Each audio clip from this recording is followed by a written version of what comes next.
இன்சொலால் ஈத்து அளிக்க வல்லார்க்கு தன் சொலால் தான் கண்டு அனைத்து உலகு. இனிய சொற்களுடன் தக்கவர்க்கு பொருளை உதவி காக்கவல்ல அரசருக்கு இவ்வுலகம் தன் புகழோடு தான் கருதியபடி அமைவதாகும். இரங்கற் குறிப்புகள் அமரலாம்.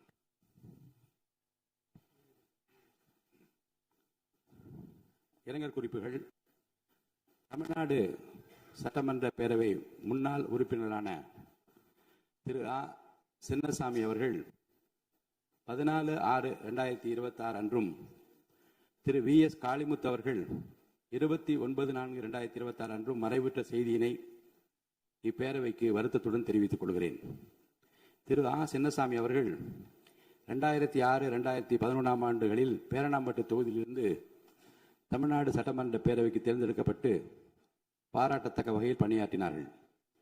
திரு வி. எஸ். காளிமுத்து அவர்கள் 2016-2021 ஆண்டுகளில் தாராபுரம் தொகுதியிலிருந்து தமிழ்நாடு சட்டமன்ற பேரவைக்கு தேர்ந்தெடுக்கப்பட்டு சிறந்த முறையில் பணியாற்றினார்கள்.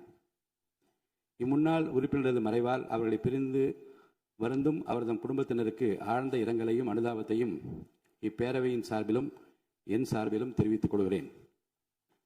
மறைந்த இப்பெருந்தகைகளுக்கு மரியாதை செலுத்தும் வகையில் மாண்புமிகு உறுப்பினர் அனைவரும் எழுந்து நின்று 2 மணித்துளிகள் அமைதி காக்குமாறு கேட்டுக்கொள்கிறேன்.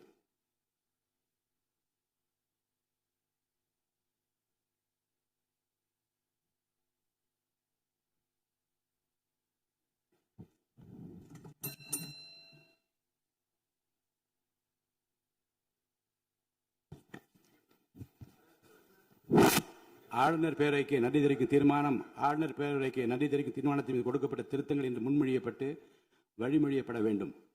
திருத்தங்களை முன்மொழிகின்ற உறுப்பினர்களுக்கு என்னுடைய அன்பான வேண்டுகோள். திருத்தங்களை முன்மொழிகின்ற உறுப்பினர்கள் நான் கொடுத்துள்ள திருத்தங்களை முன்மொழிகின்றேன் என்று சொன்னால் மட்டும் போதுமானது. கொடுத்துள்ள திருத்தங்கள் அவை நடவடிக்கை குறிப்பில் பதிவு செய்து கொள்ளப்படும். அதற்கு பிறகு முன்மொழிகின்ற உறுப்பினர்களுக்கு அருகில் அமர்ந்துள்ள உறுப்பினர் நான் அதை வழிமொழிகின்றேன் என்று சொன்னால் மட்டும் போதும். இந்த முறையை பின்பற்றும்படி நான் கேட்டுக்கொள்கிறேன். திருத்தங்கள் கொடுத்துள்ள உறுப்பினர் பெயரை நான் வரிசையாக படிக்கின்றேன். மாண்பு உறுப்பினர் திரு இரா ஜெயராமகிருஷ்ணன் அவர்கள்.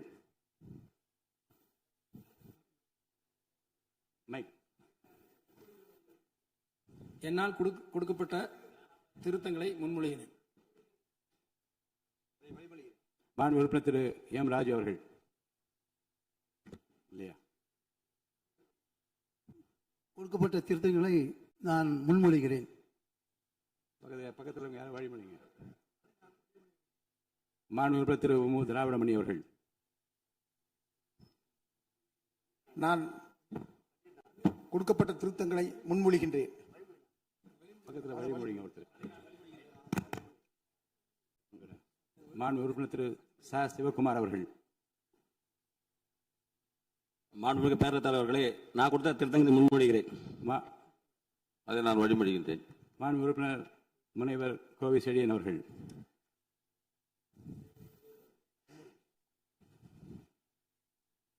அதை நான் வழிமொழிகிறேன். மாண்பு உறுப்பினர் திரு பி. கே. சேகர் பாபு அவர்கள். தலைவர் அவர்களே, நான் கொடுத்த திருத்தங்களை முன்மொழிகிறேன். நான் வழிமொழிகிறேன். மாண்பு உறுப்பினர் திரு சிவ வி. மெய்யநாதன் அவர்கள். மாண்புமிகு பேரவைத் தலைவர் அவர்களே, நான் கொடுத்த திருத்தங்களை முன்மொழிகின்றேன். அதை நான் வழிமொழிகிறேன். மாண்பு உறுப்பினர் திரு க. வைத்திலிங்கம் அவர்கள். பேரவைத் தலைவர் அவர்களுக்கு வணக்கம். நான் கொடுத்த திருத்தங்களை முன்மொழிகின்றேன். மாண்பு உறுப்பினர் முனைவர் ஆ. கணேஷ்குமார் அவர்கள். நான் வழிமொழிகிறேன். மாண்புமிகு பேரவைத் தலைவர் அவர்களே, நான் கவர்னர் உரையின் மீது கொடுத்த திருத்தங்களை முன்மொழிகிறேன். அதை நான் வழிமொழிகிறேன். மாண்பு உறுப்பினர் திரு காதர் பாஷா முத்துராமலிங்கம் அவர்கள். மாண்புமிகு பேரவைத் தலைவர் அவர்களே, நான் கொடுக்கப்பட்ட தீர்மானங்களை முன்மொழிகிறேன். மாண்புமிகு உறுப்பினர் திரு. அதை நான் வழிமொழிகிறேன். மாண்புமிகு உறுப்பினர் திரு தங்கம் தென்னரசு அவர்கள். பேரவைத் தலைவர்களே, நான் கொடுத்திருக்கக்கூடிய திருத்தங்களை நான் முன்மொழிகிறேன். மாண்புமிகு பேரவைத் தலைவர் அவர்களே, உறுப்பினர் அவர்கள் முன்மொழிந்ததை நான் வழிமொழிகிறேன். மாண்பு உறுப்பினர் திரு மு. தமிமுன் அன்சாரி அவர்கள் அப்படி இருக்கையில் இல்லை. மாண்பு உறுப்பினர் திரு க. கருணாநிதி அவர்கள். முன்மொழிகிறேன். நான் அதை வழிமொழிகிறேன். மாண்பு உறுப்பினர் திரு க. கார்த்திகேயன் அவர்கள். அதை நான் முன்மொழிகிறேன். அதை நான் வழிமொழிகிறேன். மாண்பு உறுப்பினர் திரு க அண்ணாதுரை அவர்கள். மாண்புமிகு பேரவைத் தலைவர் அவர்களே, திருத்தங்களை முன்மொழிகிறேன். நான் அதை வழிமொழிகிறேன். மாண்பு உறுப்பினர் திரு த சாமிநாதன் அவர்கள். பேரவைத் தலைவர் அவர்களே, நான் கொடுத்த திருத்தங்களை முன்மொழிகிறேன். நான் அதை வழிமொழிகின்றேன். மாண்பு உறுப்பினர் திரு சி வே கணேசன் அவர்கள். மாண்புமிகு பேரவைத் தலைவர் அவர்களே, நான் கொடுத்த திருத்தங்களை முன்மொழிகிறேன். அதை நான் வழிமொழிகின்றேன். மாண்பு உறுப்பினர் திரு ஜி ஆர் வசந்தவேல் அவர்கள். அவர்களே, நான் கொடுத்த திருத்தங்களை முன்மொழிகின்றேன். அதை நான் வழிமொழிகிறேன். மாண்பு உறுப்பினர் திரு அர சக்கரபாணி அவர்கள் இருக்கையில் இல்லை. மாண்பு உறுப்பினர் திரு துரை சந்திரசேகரன் அவர்கள். என்னால் கொடுக்கப்பட்ட திருத்தங்களை முன்மொழிகிறேன். அதை நான் வழிமொழிகிறேன். மாண்பு உறுப்பினர் திரு என் அசோக்குமார் அவர்கள். நான் அதை முன்மொழிகிறேன். வழிமொழிகிறேன். மாண்பு உறுப்பினர் டாக்டர் கலை கதிரவன் அவர்கள். மாண்புமிகு பேரவைத் தலைவர் அவர்களே, நான் கொடுக்கப்பட்ட திருத்தங்களை முன்மொழிகிறேன். அதை நான் வழிமொழிகிறேன். மாண்பு உறுப்பினர் திரு ஐ பி செந்தில்குமார் அவர்கள். மாண்புமிகு பேரவைத் தலைவர் அவர்களே, என்னால் கொடுக்கப்பட்ட திருத்தங்களை நான் முன்மொழிகின்றேன். மாண்புமிகு பேரவைத் தலைவர்களே வணக்கம், அதை நான் வழிமொழிகிறேன். மாண்பு உறுப்பினர் திரு ஏவா வேலு அவர்கள். மாண்புமிகு பேரவைத் தலைவர்களே, என்னால் கொடுக்கப்பட்ட திருத்தத்தை நான் முன்மொழிகிறேன். பேரவைத் தலைவர்களே, வழிமொழிகிறேன். மாண்பு உறுப்பினர் திரு மு அப்துல் ஹாப் அவர்கள். மாண்புமிகு பேரவைத் தலைவர் அவர்களே, என்னால் கொடுக்கப்பட்ட தீர்மானங்களை முன்மொழிகின்றேன். அதை நான் வழிமொழிகிறேன். மாண்பு உறுப்பினர் முனைவர் எம் எச் ஜவஹர்லா அவர்கள். மாண்புமிகு பேரவைத் தலைவர் அவர்களே, மேதகு ஆளுநரின் உரைக்கு நான் கொடுத்த 21 திருத்தங்களை முன்மொழிகிறேன். மாண்புமிகு பேரவைத் தலைவர் அவர்களே, மாண்புமிகு உறுப்பினர் முன்மொழிந்ததை நான் வழிமொழிகிறேன். மாண்புமிகு உறுப்பினர் திரு ஆ குட்டி என்கிற சுதாகர் அவர்கள். பேரவைத் தலைவர் அவர்களே, நான் கொடுத்த தீர்மானத்தை முன்மொழிகிறேன். அதை நான் வழிமொழிகிறேன். மாண்பு உறுப்பினர் திரு அகிரி எஸ் எஸ் கிருஷ்ணமூர்த்தி அவர்கள். மாண்புமிகு பேரவைத் தலைவர் அவர்களே, மேதகு ஆளுநர் உரையின் மீது நான் கொடுத்துள்ள திருத்தங்களை முன்மொழிகின்றேன். மாண்புமிகு பேரவைத் தலைவர் அவர்களே, அதை வழிமொழிகிறேன். ஆளுநர் பேருரைக்கு நன்றி தெரிவிக்கும் தீர்மானத்தின் மீதான விவாதத்திற்கு பதிலுரை மாண்புமிகு முதலமைச்சர் அவர்கள்.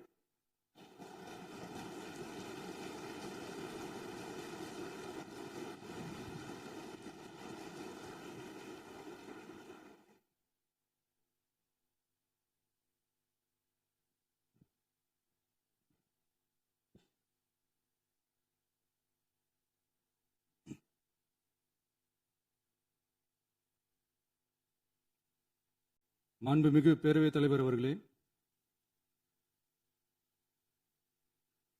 மாபெரும் தலைவர்கள் வழிநடத்திய மாண்பும் மாபெரும் வரலாற்று சிறப்பு கொண்ட இந்த சட்டமன்ற பேரவையின் 17வது சட்டமன்ற பேரவைக்கு நம்மையும் நம்ம தமிழக வெற்றிக் கழகத்தை சார்ந்த சட்டமன்ற உறுப்பினர்களையும் தேர்ந்தெடுத்து அனுப்பின நிரந்தரமாக என் நெஞ்சில் குடியிருக்கும் தாயன்புமிக்க தமிழக மக்கள் அனைவருக்கும் என்னுடைய மனப்பூர்வமான நன்றிகள். 17வது சட்டமன்ற கூட்டத்தொடரின் முதல் ஆளுநர் உரையின் மீதான நன்றி தெரிவிக்கும் தீர்மானத்திற்கு பதிலுரை வழங்க வாய்ப்பளித்த மாண்புமிகு பேரவைத் தலைவருக்கு நம் வணக்கத்தை தெரிவித்துக் கொள்கிறோம். மாண்புமிகு பேரவைத் தலைவர் அவர்களே, இந்த 17வது மாமன்றத்தில் அதிகப்படியான 12 கட்சிகளை சேர்ந்த பிரதிநிதிகள் தேர்ந்தெடுக்கப்பட்டிருக்கும். நாம கொள்கை ரீதியாகவும் நிலைப்பாடு ரீதியாகவும் வேறுபட்டு இருந்தாலும் மக்கள் பணி செய்வதுதான் நம்ம எல்லாருக்கும் பிரைமரியா இருக்கிற ஒரே எய்ம். அந்த வகையில தான் நம்ம எல்லாருமே நம்ம மக்களால் அங்கீகரிக்கப்பட்டு சட்டமன்றத்திற்கு வந்திருக்கிறோம்.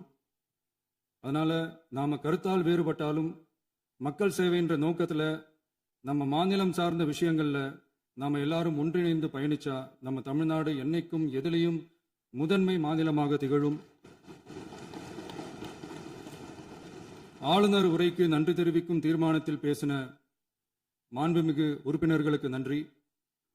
எதிர்த்து பேசினாதான் எதிர்கட்சின்னு ப்ரூவ் பண்ண முடியும்னு நினைச்சுக்கிட்டு பேசின எதிர்கட்சியை சேர்ந்த எதிர்கட்சி தலைவர் உள்ளிட்ட மாண்புமிகு உறுப்பினர்களுக்கும் வணக்கமும் நன்றியும். பதிலுரை வழங்குற அதே நேரத்தில் நம்மளை சட்டமன்ற உறுப்பினராக தேர்ந்தெடுத்த பெரம்பூர் தொகுதி மக்களுக்கு நம்மளோட நெஞ்சார்ந்த நன்றிகள். அதே மாதிரி ராஜினாமா பண்ணிட்டாலும் நம்மளை தேர்ந்தெடுத்த திருச்சி கிழக்கு மக்களுக்கும் இந்த மன்றத்தில் நம்மளோட நன்றியை பதிவு செய்கிறோம். அப்புறம் நம்மளோட அரசியல் பயணத்தை பற்றியும் கொஞ்சம் பதிவு செய்ய விரும்புகிறோம்.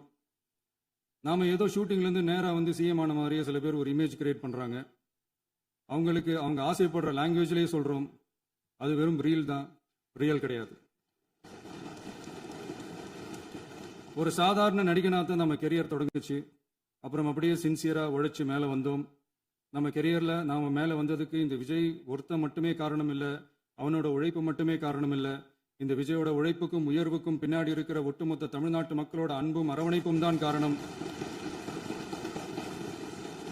ஒவ்வொரு வீட்டில் இருக்க ஒவ்வொருத்தரும் நம்மளை அவங்க வீட்டில் ஒருத்தனா ஏற்றுக்கிட்டது தான் நமக்கு கடவுளும் மக்களும் தந்த மிகப்பெரிய வரம். அதுக்காகவே கடவுளுக்கு சமமான நம்மளோட சொந்தங்களான தமிழக மக்கள் அனைவருக்கும் மீண்டும் மீண்டும் நன்றி. இப்படி நம்மளை தாயன்போடு அள்ளி அரவணைச்ச தமிழ்நாட்டு மக்களுக்கு நாம் எப்படியெல்லாம் துணையாக இருந்தோம், எப்படியெல்லாம் மக்களோட மக்களாக இருந்தோம்னு சொல்கிறேன். 1990ஸ்லேயே ரசிகர் மன்றமாக இருந்தப்பவே மக்களுக்கு துணையாக நிற்க ஆரம்பித்தோம். அதுக்கப்புறம் நற்படி மன்றமாகவும் அதுக்கப்புறம் விஜய் மக்கள் இயக்கமாகவும் மாறி மக்களோட மக்களாக நின்றுக்கிட்டு இருந்தோம். 2008 ஈழத் தமிழருக்கு ஆதரவாக உண்ணாவிரதம் போராட்டம் செஞ்சோம். போர் முடிவுக்கு வரணும், நம்ம தொப்புள் கொடிய உறவுகளான ஈழத் தமிழர்களுக்கு பாதுகாப்பான நிம்மதியான ஒரு வாழ்வு கிடைக்கணும்னு அன்னைக்கே கோரிக்கை வச்சோம். 2009 ஆரம்பிச்ச விஜய் மக்கள் இயக்கம் வழியா நம்மளோட மக்கள் நல பணிகளை எக்ஸ்டெண்ட் அண்ட் எக்ஸ்பேண்ட் பண்ணிக்கிட்டே வந்தோம். கல்விக்கு துணையா இருந்தோம், சோஷியல் சர்வீஸ் செஞ்சோம், வெள்ள நிவாரணத்துல துணையா இருந்தோம், கொரோனா காலத்துல மக்களுக்கு தோள் கொடுத்தோம்.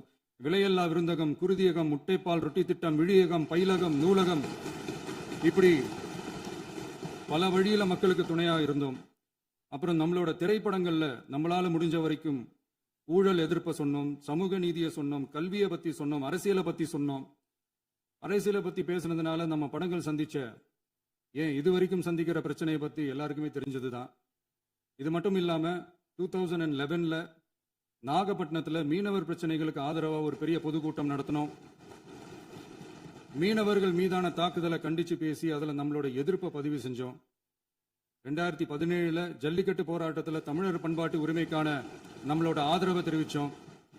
2018 ஸ்டெர்லைட் போராட்டம், துப்பாக்கி சூட்ல பாதிக்கப்பட்ட நம்ம சொந்தங்களை நேரில் சந்திச்சு ஆறுதல் சொன்னோம். 2021 உள்ளாட்சி தேர்தலில் விஜய் மக்கள் இயக்க வேட்பாளர்கள் போட்டியிட்டு ஜெயிச்சாங்க. கல்வி விருது விழா நடத்தி சிறந்த மதிப்பெண் பெற்ற மாணவ மாணவிகளுக்கு ஊக்கத்தொகையும் பரிசும் கொடுத்தோம். 2024 தமிழக வெற்றி கழகத்தை ஆரம்பிச்ச உடனேயே CAA-வை எதிர்த்து அறிக்கை விட்டோம். அரசியல் கட்சி ஆரம்பிச்சு விழுப்புரம் மாவட்டத்தில் விக்கிரவாண்டியில் நம்மளோட முதல் மாநில மாநாட்டிய வெற்றி கொள்கை திருவிழாவை நடத்தினோம். தந்தை பெரியார், பெருந்தலைவர் காமராஜர், அண்ணல் அம்பேத்கர், வீரமங்கை வேலுநாச்சியார், மக்கள் சேவகர் அஞ்சலை அம்மாள்னு நம்மளோட 5 கொள்கை தலைவர்கள் அறிவிச்சோம். இந்தியாவிலே 2 பெண் ஆளுமைகளை கொள்கை தலைவர்கள் அறிவிச்ச ஒரே கட்சி நம்ம டிவிக்கு மட்டும்தான் என்ற பெருமையோடு அறிவிச்சோம். பெரியார் சொன்ன மாதிரியே அவர் சொன்னதுல நமக்கு ஏற்புடையதை மட்டும் எடுத்துக்கிட்டோம். அவரோட கடவுள் மறுப்பு கொள்கையில நமக்கு உடன்பாடு இல்லைன்னு ஓப்பனா அறிவிச்சோம். நமக்கு கடவுள் நம்பிக்கை உண்டுன்னு அறிவிச்சோம். யாரோட நம்பிக்கைக்கும் நாம் எதிரானவங்க இல்லைன்னு தெளிவா அறிவிச்சோம். பெண் கல்வி, பெண்கள் முன்னேற்றம், சமூக சீர்திருத்தம், சமூக நீதி, இப்படி பெரியாரோட கருத்துக்களை நிறையவே ஏத்துக்கிட்டோம்னு அறிவிச்சோம். அண்ணல் அம்பேத்கரோட சம வாய்ப்பு, சம நீதி, சமத்துவத்தை ஃபாலோ பண்ணுவோம்னு அறிவிச்சோம். பெருந்தலைவர் காமராஜரோட மதச்சார்பின்மையை ஏத்துக்கிட்டதோட அவரோட நேர்மையான நிர்வாகத்தையே ஒரு கொள்கையா ஏத்துக்கிட்டோம்னு அறிவிச்சோம். வீரமங்கை வேலு நாச்சியாரோட மண் மீட்பையும் சமூக நல்லிணக்கத்தையும் பின்பற்றுவோம்னு அறிவிச்சோம். மக்கள் சேவகர் அஞ்சலை அம்மாளோட விடுதலை வேட்கையையும் மக்களோட வாழ்வாதாரத்துக்காக உறுதியாக நிற்கிறதையும் பின்பற்றுவோம்னு சொன்னோம். எல்லாருக்கும் எல்லாமும் கிடைக்கணும், எம் மதமும் நம் மதம்னு சொல்லி மதச்சார்பற்ற சமூக நீதி தான் நம்ம கொள்கைன்னு அறிவிச்சோம். நம்ம கொள்கை எதிரி யாரு, அரசியல் எதிரி யாருன்னு ஓப்பனா அறிவிச்சோம். எல்லாத்துக்கும் மேல பிறப்புக்கும் எல்லா உயிருக்கும்ன்றத நம்மளோட அடிப்படை அரசியல் கோட்பாட்டா அறிவிச்சுட்டு தான் அரசியலுக்கே வந்தோம். நம்ம மதுரை மாநாட்டில் நம்மளோட தேர்தல் அரசியல் மற்றும் ஆட்சி அதிகார அரசியல் வழிகாட்டியா அறிஞர் அண்ணாவையும் புரட்சித் தலைவர் எம்ஜிஆரையும் ஏத்துக்கிட்டதா அறிவிச்சோம். அப்புறம் இன்னனையும் நாம இங்க பதிவு செஞ்சே ஆகணும். எல்லாரும் கட்சி ஆரம்பிச்சுட்டு தான் ஒவ்வொரு வீட்டுக்குள்ளேயும் போவாங்க. ஆனா நாம ஒவ்வொரு வீட்டுக்குள்ளேயும் போனதுக்கு அப்புறம் தான் கட்சியவே ஆரம்பிச்சிருக்கிறோம். ஒவ்வொரு வீட்டுல ஒவ்வொருத்தரும் நம்மள அவங்க பிள்ளையா, மகனா, அண்ணனா, தம்பியா ஏத்துக்கிட்டதும் இயல்பா நடந்துச்சு. தமிழ்நாட்டு மக்களோட மனசுக்குள்ள போறதுக்கு நாம பட்ட பாடு நமக்கு மட்டும்தான் தெரியும். இதெல்லாம் புரிஞ்சாலும் புரியாத மாதிரி இருக்கிறவங்க தான் நம்மள நடிகன் என்று சொல்லியும், நம்ம கட்சிய நடிகன் கட்சின்னு சொல்லியும் சில நக்கல், நையாண்டி இதெல்லாம் பேசுவாங்க. அதை பத்தி நமக்கு கவலை இல்லைன்னு. இப்படி நம்ம அரசியல் பயணம் ரொம்ப டிரான்ஸ்பரண்டா தான் ஆரம்பிச்சிருக்கு. இந்த 2026 தேர்தலில் கூட்டணியே இல்லாமல் தனியா நின்னோம். மக்கள் நம்மள தெளிவா புரிஞ்சுக்கிட்டதாலையும் நம்ம டிவிகே தோழர்களோட உழைப்பாலையும் நாம 35% வாக்குகளை வாங்கினோம். 1,72,00,000 வாக்குகளோட தமிழ்நாட்டிலேயே தனி பெரும் கட்சியா வந்தோம். தமிழக மக்களாலையும் நம்மளோட ஆதரவு இயக்கங்களாலையும் இதோ இன்னைக்கு இங்க நம்ம டிவிகே ஆளும் கட்சியா உட்கார்ந்துருக்கிறோம். இந்த ஆளும் கட்சியா ஆனதும் அவ்வளவு சாதாரணமாலாம் நடந்துடல. 2.25 வருஷத்துல ஆட்சிக்கு வந்துட்டீங்கன்னு ரொம்ப கிண்டலா கேலியா சிலர் பேசுறாங்க. எங்களோட இந்த 2.25 வருஷ டிராவல்ல எவ்வளவு வலியும் வேதனையும் இருக்குது. நம்மளோட மக்கள் சந்திப்புக்கே அவ்வளவு இடையூறு, அவ்வளவு தடைகள், ஊர் உலகத்துல யாருக்கும் இல்லாத ஒன்னா நமக்கு மட்டுமேனு தனியா ஸ்பெஷலா எக்ஸ்க்ளூசிவா நிறைய நிபந்தனைகள், நெருக்கடிகள், கட்டுப்பாடுகள், நம்மளை சந்திக்க வர்ற மக்களுக்கு சரியான பாதுகாப்பு இல்லாம, நம்ம கூட்ட நிகழ்ச்சிக்கு போதுமான பாதுகாப்பு இல்லாமன்னு இன்னும் வெளியே சொல்ல முடியாத நிறைய சூழ்ச்சிகள் எல்லாத்தையும் தாண்டி தான் நாம் இந்த இடத்துக்கு வந்திருக்கிறோம். But still miles to go. நம்ம டிராவல்ல எல்லாத்துக்கும் உச்சமா நம்மளோட சொந்தங்கள், நம்மளோட உறவுகள், 41 பேர் கரூர் சம்பவத்தில் இழந்த வேதனை எல்லாம் எப்படி சொல்றதுனே தெரியல. நம்ம மனசை விட்டு என்னைக்கும் அந்த வலியும் வேதனையும் நீங்கவே நீங்காது. அதுலயும் நம்ம மேலேயே பழி போட்ட கொடுமையெல்லாம் இருக்கும் பாருங்க, அதெல்லாம் வேற லெவலுங்க. என்னத்துக்கு அப்படியெல்லாம் செஞ்சாங்கன்னு தெரியல. அரசியல்னா இப்படியெல்லாம் கொடூரமா இருக்கணுமா என்ன? சரி விடுங்க. இந்த விஜய் இவனோட மக்களுக்காக எதையும் தாங்க தயாராகிட்டான். இவ்வளவு பெயின்ஃபுல்லான நம்ம பொலிட்டிக்கல் டிராவல்ல நம்மளோட மிகப்பெரிய ஆறுதலும் பலமும் என்ன தெரியுமா? என் நெஞ்சில் குடியிருக்கும் என்னோட தமிழ்நாட்டு மக்களும், என் உயிருக்கு உயிரான என்னோட தோழர்களும் தான். அவங்களோட பலத்தால தான். அன்னைக்கு 1967ல முன்னாள் முதல்வர் மாண்புமிகு அறிஞர் அண்ணா அவர்கள் தலைமையில் அமைஞ்ச சாமானியர்களோட ஆட்சி மாதிரி, 1977ல முன்னாள் முதல்வர் மாண்புமிகு புரட்சித் தலைவர் எம்ஜிஆர் அவர்கள் தலைமையில் அமைஞ்ச மிக சாமானியர்களோட ஆட்சி மாதிரி, இதோ இன்னைக்கு அதே வரிசையில 2026 சட்டமன்ற தேர்தலில் இந்த விஜயோட தோழர்கள் இடம்பெற்ற ஒரு மிக மிக சாமானியர்களின் ஆட்சி அமைஞ்சிருக்கு. வாகை சூடும் வரலாறு திரும்பி இருக்கிறது. இப்படி ஒரு தீர்ப்பை மக்கள் அளிச்சதுனாலதான் தமிழக வரலாற்றில் ஒரு மகத்தான கூட்டணி ஆட்சியை நாம் அமைச்சிருக்கிறோம். இளைஞர்களால என்ன செய்ய முடியும், பெண்களால என்ன செய்ய முடியும்னு கேட்டவங்களுக்கான பதில் தான் இன்னைக்கு அமைஞ்சிருக்கிற நம்ம ஆட்சி. ஒரே ஒரு குடும்பம் மட்டும் முக்கியம்னு சொல்றது நம்மளோட ஆட்சி அதிகார அரசியல் இல்ல. தமிழ்நாட்டில் இருக்கிற ஒவ்வொரு குடும்பமும் முக்கியம்னு சொல்றது தான் நம்ம அரசியல். நம்மளோட ஆட்சி அதிகாரம் அதான் நம்மளோட மனசாட்சி உள்ள மக்கள் ஆட்சி. இந்த 2026 தேர்தலில் யாராலும் உடைக்கவே முடியாதுன்னு சொன்ன மதத்தை உடைச்சோம், சாதியை உடைச்சோம், முக்கியமா காசு கொடுத்து ஓட்டு வாங்குற ஒரு நச்சு கலாச்சாரத்தையே சுக்கு நூறா தூள் தூளா உடைச்சிருந்தோம். நாம கிளீன் கவர்னன்ஸ் அண்ட் குட் கவர்னன்ஸ்ல உறுதியா இருக்கிறோம். இப்ப மட்டும் இல்ல, எப்பவுமே இப்படிதான் இருப்போம். இதுல 100% இது உண்மைன்றதுனாலதான் பாரம்பரியமான தினத்தந்தி பத்திரிகை ஊழலின் ஊற்றுக்கண் அடைக்கப்படுகிறதுன்னு 16/6/2026 அன்னைக்கு ஒரு தலையங்கமே எழுதியிருக்கு. ஒரு தவறு செய்தால், அது தெரிந்து செய்தால் அவன் தேவன் என்றாலும் விடமாட்டேன் என்று எம்ஜிஆர் அன்று பாடினார். அதை இன்று விஜய் செயலில் காட்டுகிறார்னு அந்த எடிட்டோரியல்ல எழுதியிருக்கு. இந்த நேரத்தில் தினத்தந்திக்கு நம்மளோட நன்றியை தெரிவிச்சுக்கிறோம். அரசியலுக்கு வந்து 2 வருஷம் தான் ஆகுது. உங்களுக்கு என்ன தெரியும், உங்களால என்ன முடியும்னு கேலியா கேட்டவங்களுக்கு தினத்தந்தியோட பதிலை இப்போதைக்கு போதும்னு நினைக்கிறேன்.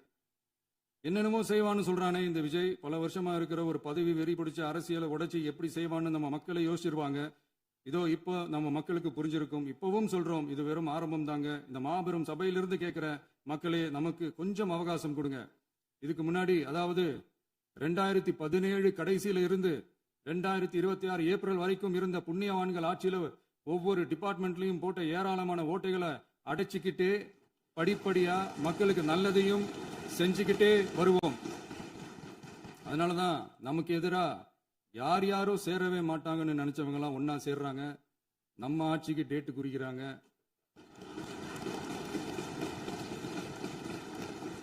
சரி, அவங்கள நம்ம மக்களே பார்த்துப்பாங்க, அது விடுங்க. நாம ஆட்சிக்கு வந்து சரியா 40 நாள் ஆகுது. அதுக்குள்ள என்ன செஞ்சீங்கன்னு கேட்கறாங்க. ஒரு லிஸ்ட் ஒன்று சொல்றேன் கேளுங்க. பெண்கள் பாதுகாப்புக்காக சிங்கப்பெண் சிறப்பு படை, 200 யூனிட் வரை கட்டணமில்லா மின்சாரம், போதைப் பொருள் ஒழிப்புக்காக தனிப்படை, குறுவை நெல் சாகுபடியை ஊக்குவிப்பதற்காக 134.83 கோடி சிறப்பு தொகுப்பு திட்டம், வழிபாட்டு தலம், ஸ்கூல், பஸ் ஸ்டாண்டுன்னு அதுக்கு பக்கத்தில் இருக்கிற 717 மதுபான கடைகள் மூடப்பட்டன.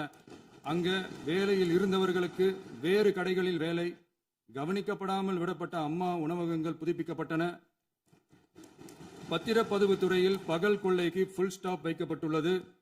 வருகையில்லா ஆவணப்பதிவு முறை கொண்டு வர உத்தேசிக்கப்பட்ட செயல்பாட்டில் உள்ளது.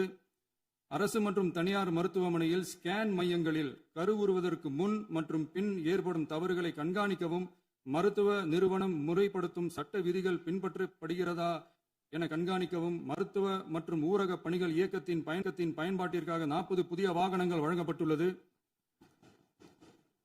கூட்டுறவு வங்கியின் ஏழை எளிய மக்கள் வாங்கிய கடனுக்கு முதல் முத்தாய்ப்பாக ரூபாய் 2045 கோடி தள்ளுபடி வழங்கி ஆணையிடப்பட்டுள்ளது. ஒன்றிய அரசிடம் கேட்டுக்கொண்டதற்கிணங்க கடந்த 2 வருடமாக நிறுத்தி வைக்கப்பட்ட இருந்த ஜல் ஜீவன் மிஷன் திட்டம் புதுப்பிக்கப்பட்டு ஜல் ஜீவன் மிஷன் திட்டம் 2.0 நடைமுறைக்கு கொண்டு வரப்பட்டுள்ளது. 18,500 கோடி அளவில் உறுதியளிக்கப்பட்ட காஞ்சிபுரம் மாவட்டத்தில் மைய விரிவாக்க திட்டம், கோயம்புத்தூரில் மின்னணு பொருட்கள் மற்றும் மின்னணு அமைப்புகள் உற்பத்தி திட்டம் மற்றும் திருவள்ளூர் மாவட்டத்தில் காட்டுப்பள்ளி LNT கப்பல் கட்டும் தளம் விரிவாக்க திட்டத்திற்கு ஒப்பந்தங்கள் போடப்பட்டுள்ளன. அனைத்து நிர்வாக நடவடிக்கைகளும் மின்னணு முறையில் மாற்றம் கொண்டு வர நடவடிக்கை எடுக்கப்பட்டு வருகிறது. சட்டவிரோத கல்குவாரி மற்றும் அனுமதியின்றி கனிமங்களை எடுத்துச் செல்வது தடுக்கப்பட்டுள்ளது. பல்வேறு குவாரிகள் சீல் வைக்கப்பட்டுள்ளன. கனிமங்களை கண்காணிப்பது, எல்லைகளை நிர்ணயிப்பது மற்றும் ஆளில்லா விமானம் மூலம் அளவீடு செய்வது போன்றவற்றை செயல்படுத்துவதற்கான பணிகள் மேற்கொள்ளப்பட்டு வருகின்றன. அனைத்து துறைகளிலும் அலுவலர் தலையீடு இல்லாமல் லஞ்ச லாவண்யமற்ற தமிழகத்தை உருவாக்க அனைத்து நடவடிக்கைகளும் முடுக்கிவிடப்பட்டுள்ளது. இதெல்லாம் சாம்பிள் தான், இன்னும் இருக்கு. இந்த வெறும் 40 நாளுக்குள்ளேயே இவ்வளவு செஞ்சிருக்கோம்னா இனி வர்ற நாட்கள்ல கொஞ்சம் கொஞ்சமா படிப்படியா ஸ்டெடியா உழைச்சி லஞ்ச லாவண்யம் இல்லாத, ஊழல் இல்லாத, பெண்களுக்கு பாதுகாப்பான, சுதந்திரமான, டிரான்ஸ்பரண்டான தமிழ்நாட்டை நம்ம சொந்தங்களான தமிழக மக்களுக்கு தர்றது தான் நம்மளோட ஒன் அண்ட் ஒன்லி டார்கெட். கண்டிப்பா அதை நிறைவேற்றியே காட்டுவோம். 8 கோடி மக்கள் நம்மளோட இருக்கிறப்போ ஏங்க அதை செய்ய முடியாது? மாண்புமிகு பேரவைத் தலைவர் அவர்களே, தமிழ்நாட்டின் கருவூலம் எப்படி திசை மாறி உருமாறி தேய்ந்து ஓய்ந்து கிடைக்கிறதுன்னு சொன்னாங்க. திசை மாறி உருமாறி தேய்ந்து ஓய்ந்துன்னு வசனம் மாதிரி ரைமிங்கா இல்லாம வளமான இலக்கியமா இதே சபையில பேசினவங்களோட திறமையான ஆட்சியில நடந்த நிதி மேலாண்மையை பத்தி வெள்ளை அறிக்கையா வெளியிட்டோம். வெள்ளை அறிக்கை வந்ததிலிருந்தே கண்ணை கட்டுதுங்க. அந்த காலத்துலதான் பிள்ளை தொல்லைன்னு சொன்னாங்க. அதே மாதிரி தாங்க அவங்க ஆட்சியாலையும் அவங்களாலையும் இன்னைக்கு தமிழ்நாட்டுக்கே தொல்லை.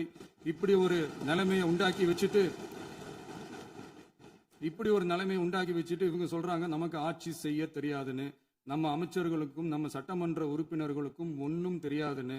ஆமாங்க, எங்களுக்கு தெரியாதுதான். எங்க சட்டமன்ற உறுப்பினர்களுக்கும் அமைச்சர்களுக்கும் மக்கள் பணி செய்ய தெரிஞ்ச அளவுக்கு மக்கள் பணத்தை சுருட்ட தெரியாதுதான்.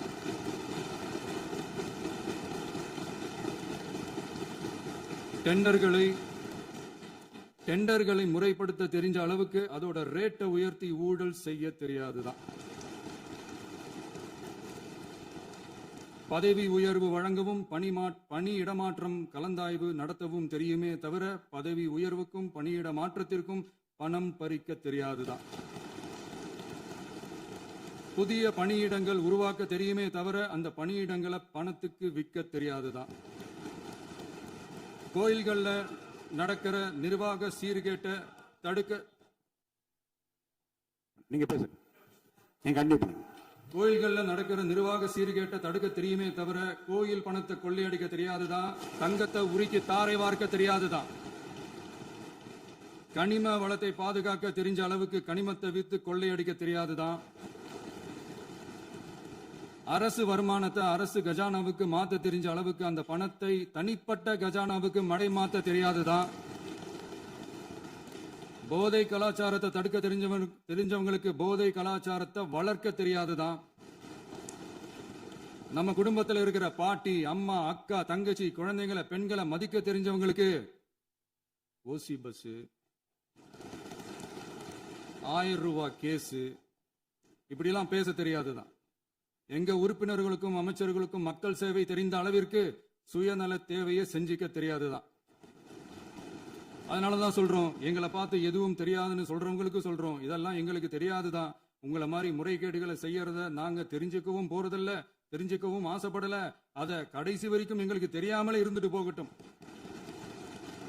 அதனால நாங்களும் எங்க மக்களும் வெரி வெரி ஹாப்பி தான். மாண்புமிகு பேரவைத் தலைவர் அவர்களே, எதிர்ப்பவர்கள் எதிர்க்கட்சி என்பதற்காக எங்கள் ஆட்சி மீது 1000 பழி போடலாம். ஆனாலும் தமிழக மக்களுக்கு உண்மையை உணர்த்த வேண்டியது நம்மளோட கடமை. மின்வெட்டை பொறுத்தவரை தமிழ்நாடு மின்மிகை மாநிலமாக இருந்தாலும் கடந்த காலங்களில் ஏற்பட்ட நிர்வாக குளறுபடிகளும் மின்சார சாதனங்கள் மற்றும் மின் மாற்றிகளில் ஏற்படும் பழுதாலும் வேண்டுமென்றே சிலரின் நடவடிக்கைகளாலும் இந்த மின்வெட்டிற்கு காரணமாக உள்ளது. மின் விநியோக மீட்பு நடவடிக்கைகளை ஒருங்கிணைப்பதற்காக எதிர்பாராமல் இரவு நேரங்களில் ஏற்படும் மின் தடங்களை விரைந்து சரி செய்வதில் 10 உயர்மட்ட கண்காணிப்பு குழுக்கள் மற்றும் 125 சிறப்பு மின் தடை நீக்க ரோந்து வாகனங்கள் வழங்கப்பட்டு 24 மணி நேரமும் கண்காணிக்கப்படுகிறது.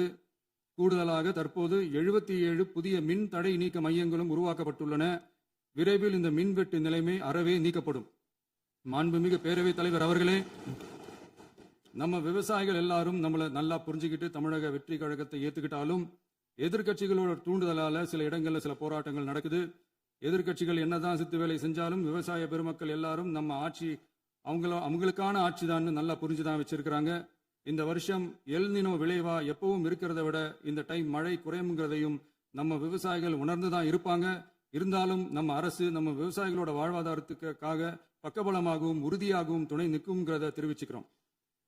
நம்ம தமிழகத்தில் ஏற்கனவே நடந்த அதி அற்புதமான சூப்பரான நிர்வாக திறன் கொண்ட 50 வருஷ அரசியல் அனுபவம் கொண்ட 2.0, 3.0, 4.0 பல 0.0 மாடல் ஆட்சி நடத்த கனவு கண்டவங்களோட அட்டகாசமான ஆட்சிக்காரங்க பல்வேறு விதமான நிதி நெருக்கடியை நம்ம மக்களுக்கும் நமக்கும் பரிசா கொடுத்துட்டு போய் இருந்தாலும் கூட்டுறவு வங்கிகளின் மூலம் 75,000 வரை பயிர்கடன் பெற்று குறு சிறு இதர பெரு விவசாயிகளுக்கு 100% முழுமையான பயிர்கடன் தள்ளுபடியும் 75,000க்கு மேல் கடன் பெற்றவர்களுக்கு குறைந்தபட்சமாக 35,000 பண பயன் கிடைக்கும் அளவிற்கு மொத்தம் 14,43,504 விவசாயிகளுக்கு ரூபாய் 5,932.23 கோடி பயிர்கடன் தள்ளுபடி வழங்கப்பட்டுள்ளது. மாண்புமிகு பேரவைத் தலைவர் அவர்களே, நாம ஒன்றியத்தில் கூட்டுறவு கூட்டாட்சி, மாநிலத்தில் சுயாட்சி என்ற கொள்கையை கொண்டவங்க தான் ஏற்கனவே அறிவிச்சிருக்கிறோம். தற்போதைய ஒன்றிய அரசு சார்ந்த கட்சியுடன் அரசியலில் கொள்கை அளவில் நேர் எதிராக நிற்கிறவங்க தான் நாம. அதே சமயத்தில் எதுக்கெடுத்தாலும் கண்ணை மூடிக்கிட்டு ஒன்றிய அரசோட மோதல் போக்கை விரும்புறவங்க நாம இல்ல. நமக்கு எப்பவுமே தமிழகத்தின் வளர்ச்சி மட்டும்தான் முக்கியம். அதுக்காக நம்மளோட அரசியல் ரீதியான கொள்கைகளையோ மாநில உரிமைகளையோ கொஞ்சம் கூட விட்டு கொடுக்கவே மாட்டோம். அதுல ரொம்ப தெளிவாகவும் உறுதியாகவும் இருக்கிறோம். இனியும் இப்படித்தான் இருப்போம். அதுல ஒருபோதும் மாற்றமே இருக்காது. அதனால இதுல யாரு திசை திருப்ப வேலையில் ஈடுபட்டாலும் அவங்க எல்லாரும் மக்கள் மத்தியில் தோற்பது உறுதி. எனவே நம்ம மக்களுக்கோ சிறுபான்மை சகோதரர்களுக்கோ நம்ம ஆதரவு இயக்கங்களுக்கோ எந்தவித சந்தேகமும் வேண்டாம். நாம் யாரோட டீமும் இல்ல. நாம எப்பவுமே பியூரான பீப்புள்ஸ் டீம். இன்னும் சொல்ல போனா நாம secular team, social justice team. மாண்புமிகு பேரவைத் தலைவர் அவர்களே, அரசு விழாக்கள், கல்வி நிறுவனங்கள் மற்றும் பல அதிகாரப்பூர்வ நிகழ்ச்சிகளோட தொடக்கத்துல நம்ம தமிழ்தாய் வாழ்த்த பாடுறதுதான் வழக்கமா இருக்கு. தமிழ்தாய் வாழ்த்தை பொறுத்த வரைக்கும் நம் அரசு இதுல நம்மளோட உறுதியான நிலைப்பாட்டை ஒன்றிய அரசுக்கு மிக தெளிவா தெரிவிச்சிருக்கு. அது இல்லாம இதில் மாநில அரசின் கொள்கைக்கு ஏற்ப ஒன்றிய அரசின் அறிவிக்கையில் திருத்தம் மேற்கொள்ள கோரிக்கையும் விடுக்கப்பட்டுள்ளது. நீட் தேர்வை பொறுத்தவரை கிராமப்புற மற்றும் பொருளாதார ரீதியாக பின்தங்கிய மாணவர்களுக்கு சமமான வாய்ப்பை வழங்குவதில்லை. மருத்துவ கல்வியில் சமூக நீதி மற்றும் சம வாய்ப்பை நீட் பாதிக்கிறது என்பதை உணர்கிறோம். எனவே மருத்துவ படிப்புகளுக்கான சேர்க்கையை 12ஆம் வகுப்பு மதிப்பெண்களின் அடிப்படையில் நடத்த வேண்டும் என்று நமது அரசு வலியுறுத்தி வருகிறது. மத்திய அரசிடம் நீட்டிலிருந்து தமிழ்நாட்டிற்கு விலக்கு வழங்க வேண்டும் என்று கோரிக்கை விடுத்துள்ளது. மாண்புமிகு பேரவைத் தலைவர் அவர்களே, பேரறிஞர் அண்ணா அவர்கள் தலைமையிலான அரசு 1968 இருமொழி கொள்கையை நடைமுறைப்படுத்தியது. தமிழ் ஆட்சி மொழி, தமிழ் மொழியை பாதுகாப்பது, மாணவர்களுக்கு ஆங்கிலத்தின் மூலம் உலக அளவிலான வாய்ப்புகளை வழங்குவது எந்த ஒரு மொழியையும் கட்டாயமாக திணிப்பதை தவிர்ப்பது மற்றும் எதிர்ப்பது நிலத்தின் மொழி மற்றும் பண்பாட்டு அடையாளத்தை பேணுவது என்பதை நம் தமிழக வெற்றிக் கழக ஆட்சி ஏற்றுக்கொண்டுள்ளது. எனவே தமிழ்நாட்டில் தமிழ் ஆட்சி மொழி மற்றும் இருமொழி கொள்கை என்பதில் நமக்கு மாற்று கருத்தே இல்லை.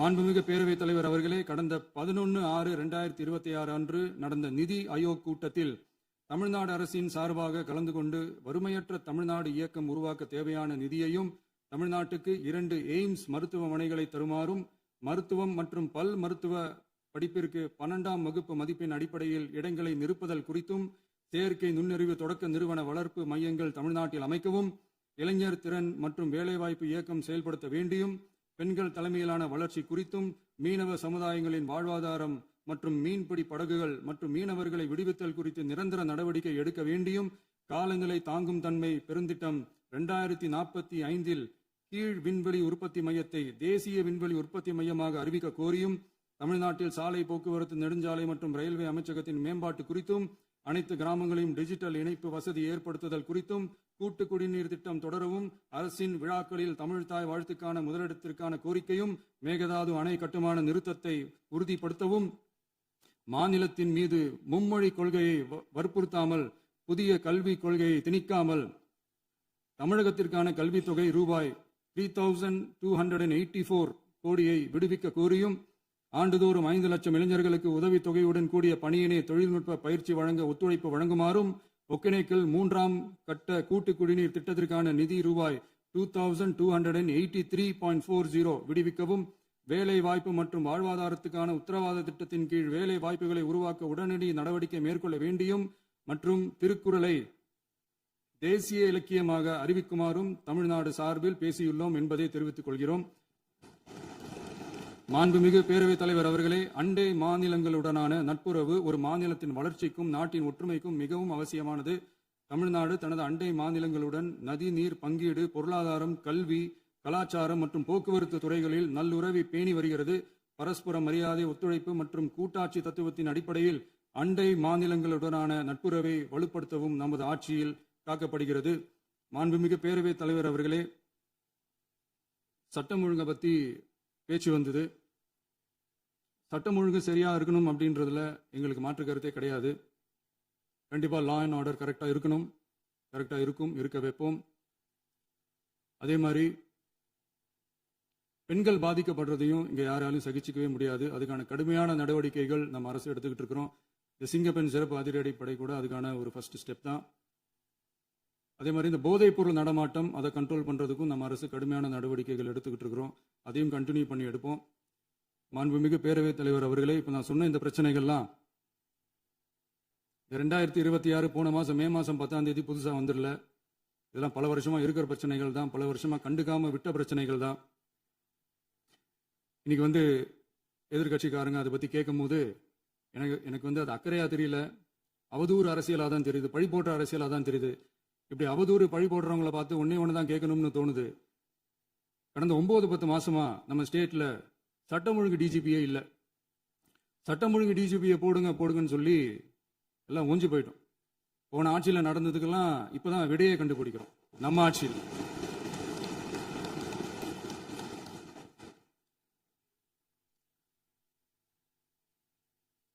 இந்த போதைப் பொருள் நடமாட்டம்லாம் தாறுமாறா அப்படியே பரவி கொட்டி கிடக்குது. இதெல்லாம் வந்து இனிஷியல் ஸ்டேஜ்லயே யார் கண்ட்ரோல் பண்ணியிருக்கணும்? போலீஸ் டிபார்ட்மெண்ட் அப்போ யார் கையில் இருந்தது? இத்தனை கேள்வி நம்மளை பார்த்து கேட்குறாங்களே, ஒரே ஒரு கேள்வி தான் நான் கேட்கணும்னு தோணுது. போலீஸ் டிபார்ட்மெண்ட்டை கையில் வச்சுக்கிட்டே பிகினிங்லேயே இனிஷியல் ஸ்டேஜ்லேயே இந்த போதைப் பொருள் நடமாட்டத்தை ஏன் கண்ட்ரோல் பண்ணலை? மனசாட்சி உள்ளவங்க இந்த பிரச்சனையெல்லாம் ஏன் நடக்குதுன்றது அவங்களுக்கே நல்லா தெரியும். இன்னைக்கு வந்து சட்டம் ஒழுங்கை பற்றி கேள்வி கேட்கக்கூடாது அப்படின்னா தாராளமாக கேட்கலாம். இது ஜனநாயக அரசு, மன்னராட்சியெல்லாம் கிடையாது, மனசாட்சி உள்ள மக்களாட்சி. அதனால கேள்வி கேட்கலாம், எல்லாருக்கும் எல்லா உரிமையும் உண்டு. விமர்சனம் செய்யலாம், எல்லாருக்கும் எல்லா உரிமையும் உண்டு. ஆனால் நம்ம ஆட்சியில் என்ன நடவடிக்கைகள் எடுத்திருக்கோன்றது தெரிஞ்சுக்கிட்டு அதுக்கேற்ற மாதிரி ஒரு நடுநிலையாக பேசுனீங்கன்னா கொஞ்சம் நல்லா இருக்கும். சட்டம் ஒழுங்கை பற்றி யாருக்கு என்ன யோசனை இருந்தாலும், மக்கள் நலனுக்காக யாருக்கு என்ன யோசனை இருந்தாலும் அதை தாராளமாக சொல்லலாம். நம்ம அரசு அது காது கொடுத்து கேட்கும். ஆனால் நம்ம அரசனுடைய நிர்வாகத்திறன் அதை பற்றி பேசுறவங்களுக்கு இந்த ஊரடிச்சு உலையில போட்டு ஊழல் மேல ஊழலா செஞ்சுக்கிட்டு அதிலிருந்து தப்பிக்கிறதுக்கு பேர் தான் நிர்வாகத்திறன் அப்படின்னு சொன்னா, அப்படிப்பட்ட ஒரு ஊழல் செய்யற நிர்வாகத்திறனை நம்ம அரசு ஒரு நாளும் செய்யாது. பொட்டி பெட்டியா பணத்தை வச்சுக்கிட்டு, பெட்டியை வச்சு எல்லாம் செஞ்சுக்கிட்டு, போதைப் பொருள் பாதுகாவல் கழக மாடல் அரசாங்கம் செஞ்ச ஒவ்வொரு ஊழலா வெளியில வந்துகிட்டு இருக்கு. டாஸ்மாக்ல அது என்னப்பா அது பேரு, பார்ட்டி ஃபண்ட் கட்சி நிதி அப்படின்ற பேர்ல அடிச்ச கொள்ளையெல்லாம் ஒண்ணு ஒண்ணா இப்போ கவர்மெண்டோட கஜானாவுக்குள்ள கொண்டு சேர்த்துக்கிட்டே இருக்கிறோம்.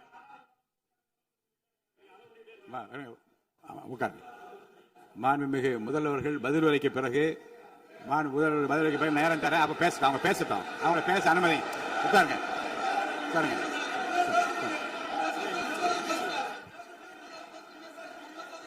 மாண்புமிகு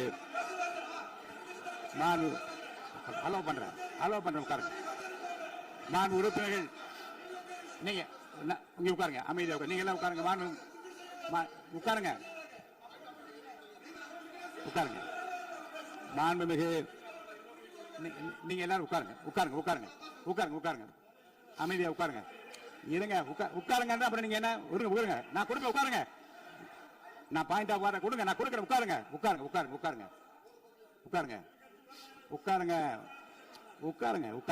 உட்காருங்க. மாண்புமிகு முதல்வர் அவர்கள் கோர்வையாக நிதானமாக சொல்லிக்கொண்டே இருக்கிறார். நீங்க குறிப்பெடுத்து வைத்துக் கொள்ளுங்கள். பேசி முடித்தவுடன் நான் உங்களுக்கு அவகாசம் தருகிறேன். நீங்க ஒண்ணு சொல்லுங்க, என்ன என்று நீங்க சொல்லுங்க. சொல்லுகிற வாய்ப்பை நான் உங்களுக்கு தருகிறேன். இப்பொழுது மாண்புமிகு முதலமைச்சர் உங்கள் உரையை தொடரலாம்.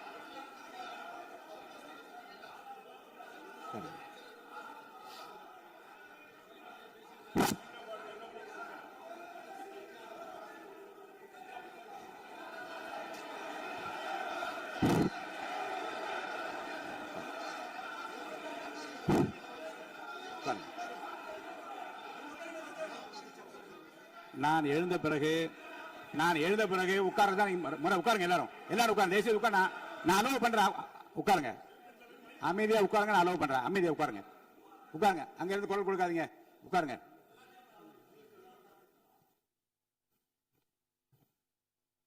இனிமையான இந்த விவாதத்தில் இதுவரை குறுக்கீடுகள் இல்லாமல்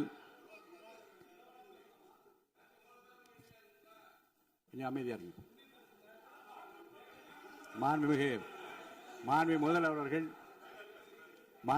அவர்கள் பேசி முடித்தவுடன் பாயிண்ட் ஆஃப் ஆர்டர் கேட்டிருக்கேன். நான் அனுமதிக்கிறேன்.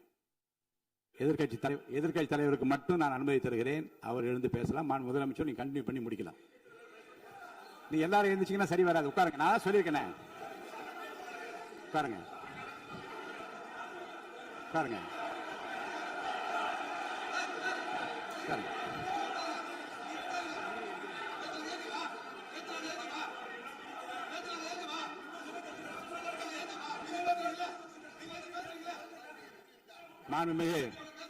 மாண்பு உறுப்பினர் அமைதி காக்க வேண்டும். நேற்று எதிர்க்கட்சி தலைவர் பேசுகிற போதும் அவர் பேசுகிற எல்லாவற்றுக்கும் நான் அனுமதி அளித்தேன். அதில் பாயிண்ட் ஆஃப் கேளுங்க. அந்த விவாதத்தில் கேளுங்க. இப்போதும் மாண்புமிகு முதலமைச்சர் அவர்கள் பேசி முடித்த பிறகு நான் உங்களுக்கு அதுக்குரிய அவகாசத்தை தருகிறேன். நீங்க கேள்வி கேளுங்க. கேட்கிற உரிமையும் விளக்கத்தை பெற்றுக்கொள்ள உரிமை உங்களுக்கு இருக்கிறது. அதற்கு அவகாசம் நான் தருகிறேன்.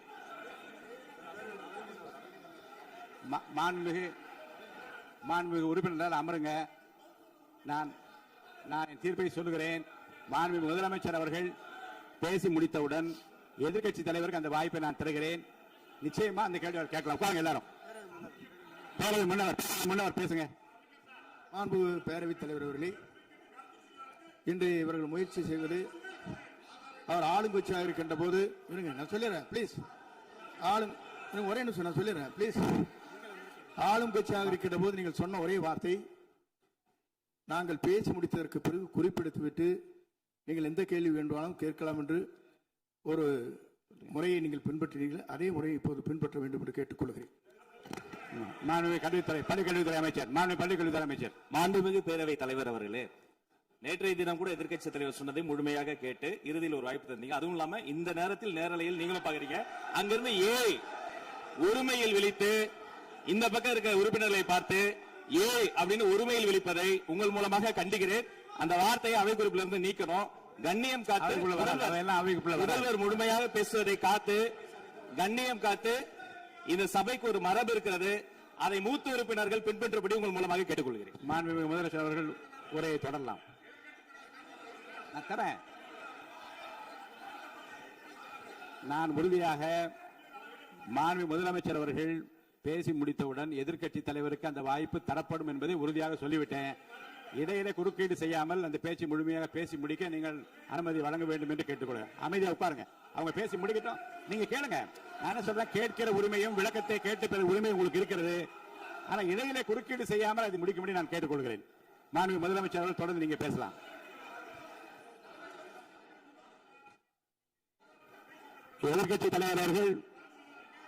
எதிர்க்கட்சி தலைவர் அவர்கள் உங்கள் கட்சியினுடைய உறுப்பினரை அமைதிப்படுத்த வேண்டும் என்று நான் கேட்டுக்கொள்கிறேன். உங்களுக்கு வாய்ப்பு தரவில்லை என்றால் அவர் ஏன் நிற்பதில் நியாயம் இருக்கு. வாய்ப்பு தரப்போகிறேன். மாண்பு முதலமைச்சர் அவர்கள் பேசி முடித்தவுடன் உங்களுக்கு வாய்ப்பு தரப்படும். அது வரைக்கும் உங்களுடைய உறுப்பினரை அமைதி காக்க நீங்கள் தான் பார்த்துக் கொள்ள வேண்டும். மாண்பு அவை முன்னவர். மாண்பு பேரவைத் தலைவர் அவர்களே, அவர் அப்போது சொன்னது வேறு, இப்போது நடந்து கொள்கிற முறைகள் வேறாக இருக்கிறது.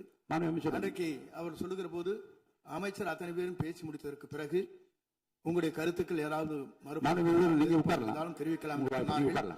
இப்போது பின்பற்றினால் நன்றாக இருக்கும். நீங்கள் அதற்காகத்தான் சொன்னீர்கள். முதலமைச்சர் பேசியதற்கு பிறகு எதிர்க்கட்சி தலைவர் அவர்கள் பேசுவதற்கு வாய்ப்பளிக்கிறோம் என்று சொல்லியிருக்கிறார்கள். ஆகவே நான் அந்த வாய்ப்பை நீங்கள்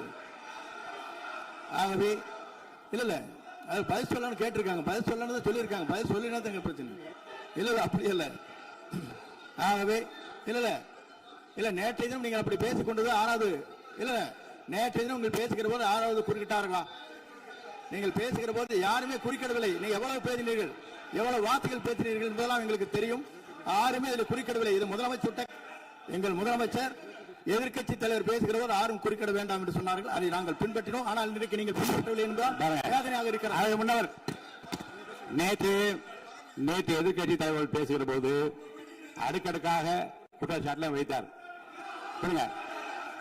இப்போ அதற்குரிய மாண்புமிகு பொதுப்பணித்துறை அமைச்சர் கூட காலையில் அலுவலகத்தை சந்தித்து அவர்கள் சாட்டிய குற்றச்சாட்டுகளுக்கெல்லாம் ஆதாரங்களை எல்லாம் நான் கொண்டு வந்திருக்கிறேன் என்று சொன்னேன். நான் நேற்று அந்த விஷயம் நேற்றோடு முடிந்து விட்டது. ஆதாரங்களை கொடுங்கள்.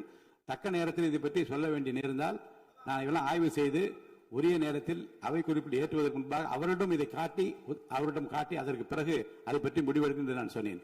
இப்போதும் சொல்கிறேன், மாண்பு முதலமைச்சர் அவர்கள் பேசிக் கொண்டிருக்கிறார். பேசி முடிக்கட்டும். எதிர்க்கட்சி தலைவருக்கு உறுதியாக நான் வாய்ப்பு தருவேன். அவர் கேள்விகளை முன்வைக்கலாம், விளக்கங்களை பெறலாம். இப்போதைக்கு பேரவைத் தலைவர் என்ற முறையில் என்னுடைய முடிவு இதுதான். அவையில் இருக்கக்கூடிய உறுப்பினர்கள் அமரும்படி நான் கேட்டுக்கொள்கிறேன். நான் முதலமைச்சர் அவர்கள் பேச வேண்டிய போ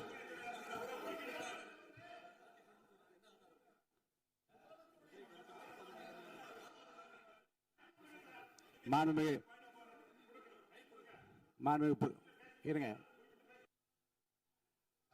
அதை முன்னவர் பேரவைத் தலைவர் அவர்களே, நேற்றைய தினம் நீங்கள் முழுமையாக பேசினீர்கள். உங்கள் பேச்சுக்கள் எப்படி இருந்தது என்பதும் நாடறியும். இருந்தாலும் கூட நாங்கள் அமைதியாக இருந்தோம். இல்ல நீங்க இருங்க. ஒவ்வொரு வார்த்தைக்கு இருங்க. நீங்க மின்வெட்டையில நீங்க சொன்னீங்க.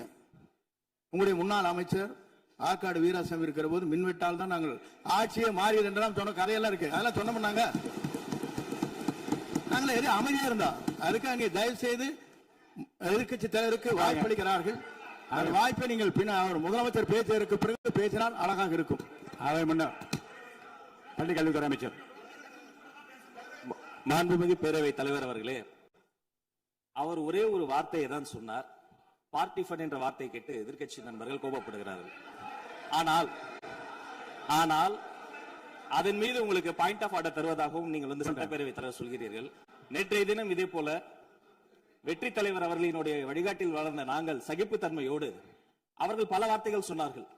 புதிதாக சோஃபா மாடல் என்றார்கள், குதிரை பேரம் என்றார்கள், எத்தனையோ வார்த்தைகள் சொன்ன போது சகிப்புத்தன்மையோடு அதை கேட்டு பொறுமையாக இருந்தோம்.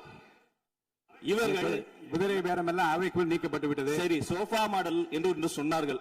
ஆதாரம் கேட்டு இப்படி எழுந்து நாங்கள் கொந்தளிக்காமல் ஒரு சட்டமன்றத்தில் ஒரு உறுப்பினர் எப்படி நடந்து கொள்ள வேண்டும் என்பதற்கு எடுத்துக்காட்டாக தமிழக வெற்றி கழகத்தின் உறுப்பினர்கள் நடந்து கொண்டார்கள்.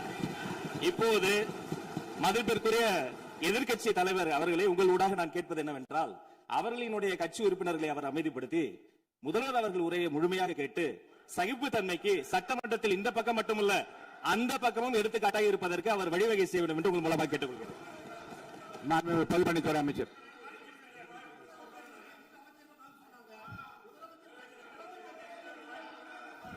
மாண்புமிகு பேரவைத் தலைவர் அவர்களே, திராவிட முன்னேற்ற கழகம் முதல் நாளில் இந்த சபையுடைய மரபையும் பாரம்பரியத்தை பற்றியும் நமக்கு வகுப்பெடுத்தார்கள். அந்த மரபுப்படி எங்களுடைய தலைவருடைய வழியில் இந்த சட்டசபையுடைய நிகழ்வுகளில் நாங்கள் கலந்து கொண்டிருக்கிறோம். நேற்று எதிர்க்கட்சி தலைவர் பேசும்பொழுது எவ்வளவோ வார்த்தைகள் உண்மைக்கு புறம்பாக சட்டத்திற்கு எதிராக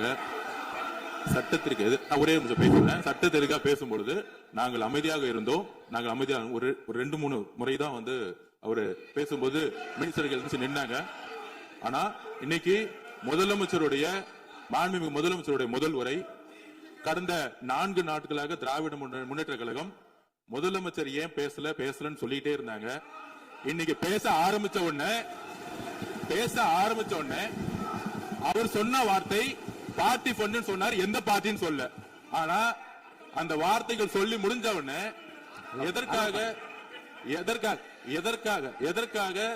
எதற்காக முதலமைச்சருடைய பேச்ச இவங்க குறுக்கிறாங்கன்னு தெரியல. நீங்கள் சொன்னது மாதிரி முதலமைச்சர் பேச வேண்டும். பேசிய பின்பு கருத்துக்களுக்கு பதிலளிக்க அவர்கள் பதிலளிக்கும், நாங்களும் பதிலளிக்க தயாராக இருக்கிறது பதிவு பண்றோம். மாண்பு முதலமைச்சர் அவர்கள்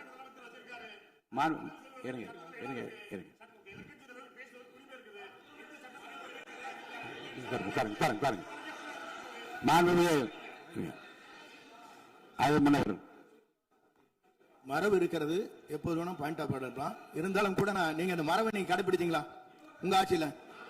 நீங்க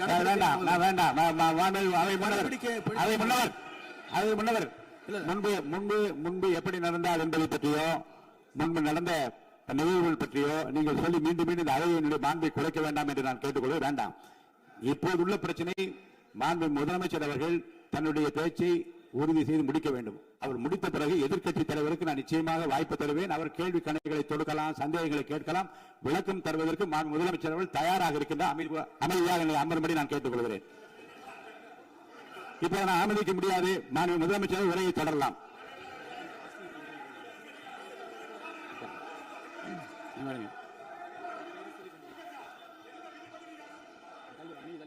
மாண்பு உறுப்பினர் ஆசிரியர் உங்க இடத்துல போய் உட்காருங்க. மாண்பு உறுப்பினர் ஆசிரியர், நீங்க ஒரு மூத்த உறுப்பினர், சபை விதிகளை நன்கு தெரிந்த ஒரு உறுப்பினர், நீங்க போய் இடத்துல உட்காருங்க. முதல்ல மாண்பு முதலமைச்சர் அவர்கள் உரையை தொடரலாம். இப்போது எந்த விதமான பாயிண்ட் ஆஃப் ஆர்டர்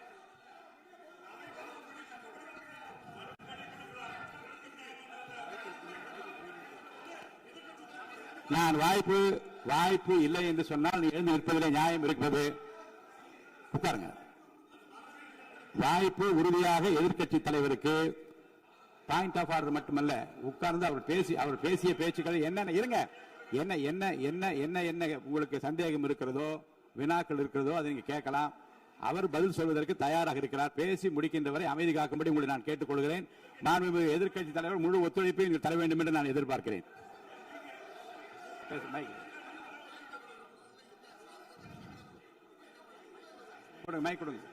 மாண்புமிகு எதிர்க்கட்சி தலைவர், பேரவைத் தலைவர், நீங்க உட்காருங்க. நேற்று நான் பேசும்போது சில அமைச்சர்கள் குறுக்கிட்டு பேசினாங்க, அதற்கு நீங்க அனுமதி கொடுத்தீங்க. அதே மாதிரி இன்னைக்கு முதலமைச்சர் பேசும்போது சில வார்த்தைகள், தவறான வார்த்தைகள் பேசுறாரு. அவர் பார்ட்டி ஃபண்ட் அப்படின்னு சொல்லியிருக்கிறாரு. அவர் அமைச்சர் அந்த பார்ட்டி ஃபண்ட் எந்த பார்ட்டின்னு கூட சொல்ல தைரியம் இருந்தா சொல்லுங்க, நாங்க அதெல்லாம் ஃபேஸ் பண்ண தயாரா இருக்கோம். எதையும் ஆதாரத்தோடு எதையும் பேசுங்க. நீங்க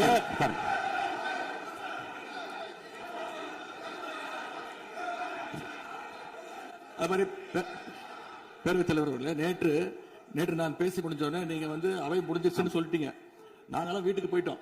வீட்டுக்கு போய் டிவி போட்டு பார்த்தா அங்க இன்னொரு அமைச்சர் இன்னும் பதில் சொல்லிட்டே இருந்திருக்கிறாரு.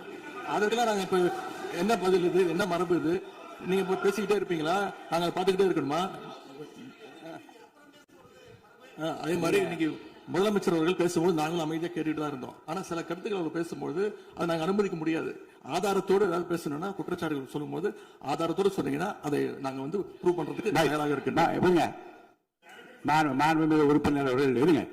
நேற்று மாண்புமிகு எதிர்க்கட்சித் தலைவர்கள் பேசியதும் மாண்புமிகு பொதுப்பணித் தலைவர்கள் பேசியதும் ஆதாரம் இல்லாமல் பேசக்கூடாது என்று நான் சொன்னேன். ஆய்வு செய்து நீக்கப்பட வேண்டியது நீக்கும் என்று சொன்னேன். இப்போது மாண்புமிகு முதல்வர் அவர்கள் பேசி முடிக்கட்டும்.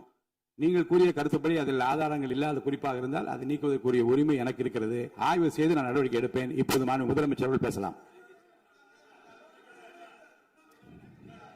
இந்த டாஸ்மாக் மாதிரியே பல டிபார்ட்மெண்ட்லையும் மறுபடியும் சொல்றேன், கட்சி நிதின்ற பேர்ல அடிச்ச கொள்ளைய ஒன்னா கவர்மெண்டோட கஜானாக்குள்ளேயே கொண்டு சேர்த்துக்கிட்டே இருக்கிறாங்க.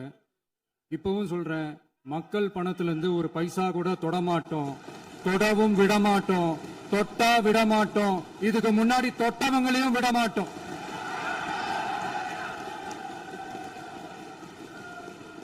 ஒவ்வொரு ஊழலா வெளியில வரும் போலயே, ஒவ்வொரு வேஷமா கலைஞ்சிரும் போலயே இங்க இருக்கிற நிறைய பேரு நடுங்கி போய் இதுல நம்ம மேல அவதூறு வேற. இப்ப புதுசா ஒரு வெப்பன் ஒண்ணு கொண்டு வந்திருக்காங்க. அது என்ன தெரியுமா? அவங்க தயவால தான் நம்ம ஆட்சி நடக்குதாம். மக்கள் தயவால இந்த ஆட்சி நடந்துகிட்டு இருக்கு. மனசாட்சி உள்ள சக்திகளோட ஆதரவால இந்த ஆட்சி நடந்துகிட்டு இருக்கு. நாங்க தான் அனுப்பி வச்சோம் அப்படின்றாங்களே. அனுப்பி வச்சவங்களுக்கு மினிஸ்ட்ரியில இடம் கொடுத்தா ஏன் கதறீங்க? ஏன் இவ்வளவு கோபம்? ஏன் இவ்வளவு கதறல்? இதுல இன்னொரு முக்கியமான விஷயம், மார்க்சிஸ்ட் கம்யூனிஸ்ட் கட்சி நமக்கு ஆதரவு கொடுத்தது சுயேட்சையா எடுத்த முடிவுன்னு சொல்றாங்க. அதே மாதிரி இந்திய கம்யூனிஸ்ட் கட்சி நமக்கு ஆதரவு கொடுத்தது சுயேட்சையா எடுத்த முடிவுன்னு சொல்றாங்க. இதுல எங்க இருந்து நாங்க தான் அனுப்பி வச்சோம்னா புரியலையே. மக்களுக்கு நல்லா புரியும், எல்லாத்தையும் தெளிவா பார்த்துக்கிட்டு இருக்கிறாங்க.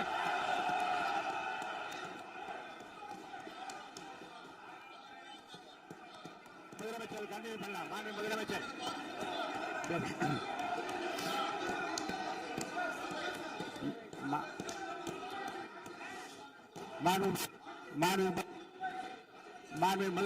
கண்டினியூ பண்ணலாம். நீ கண்டினியூ பண்ணலாம்.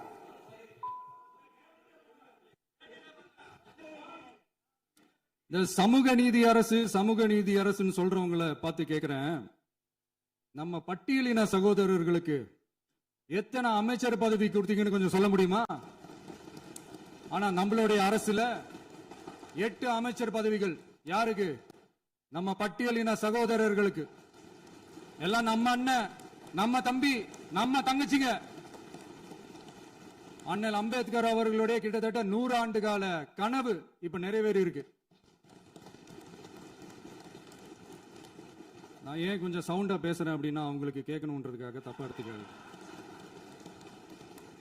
அதே மாதிரி பெண்களோட பாதுகாவலர் நாங்க தான் அப்படின்னு சொல்லிக்கிறவங்களை கேட்கிறேன், எத்தனை பெண்களுக்கு அமைச்சர் பதவியில இடம் கொடுத்தீங்க கொஞ்சம் சொல்ல முடியுமா?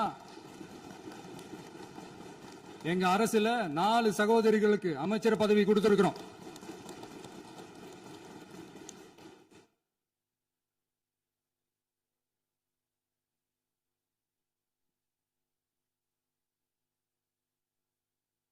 அதனால மக்களால் நிராகரிக்கப்பட்டு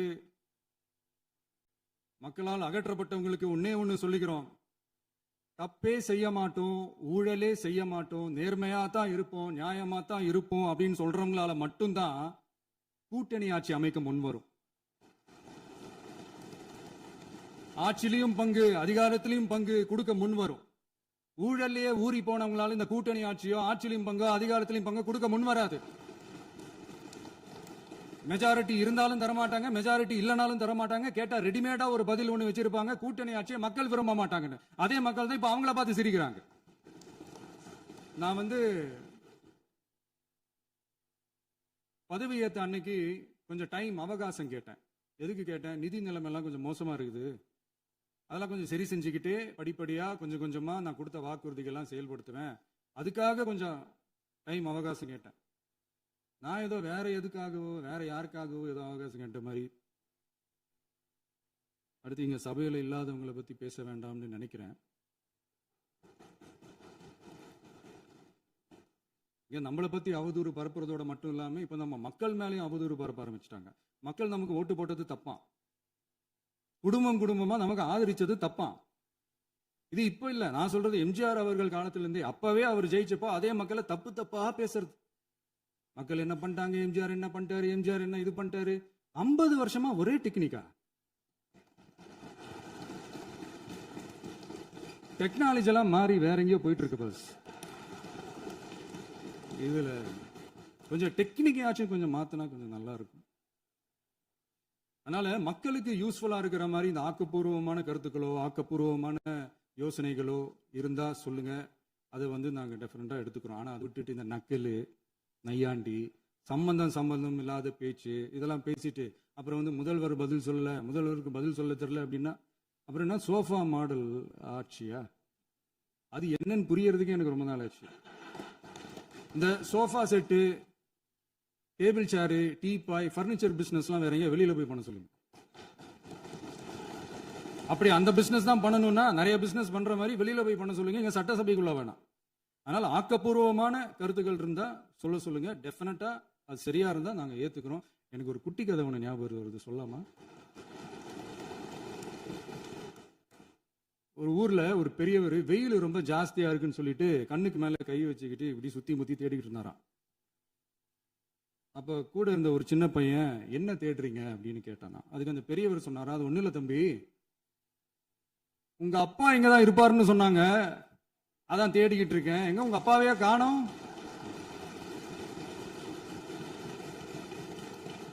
இல்ல அந்த எங்களுக்கும் நக்கலா நையாண்டியா சம்பந்தம் இல்லாத குட்டி கதை இதெல்லாம் எங்களுக்கும் பேச தெரியும்.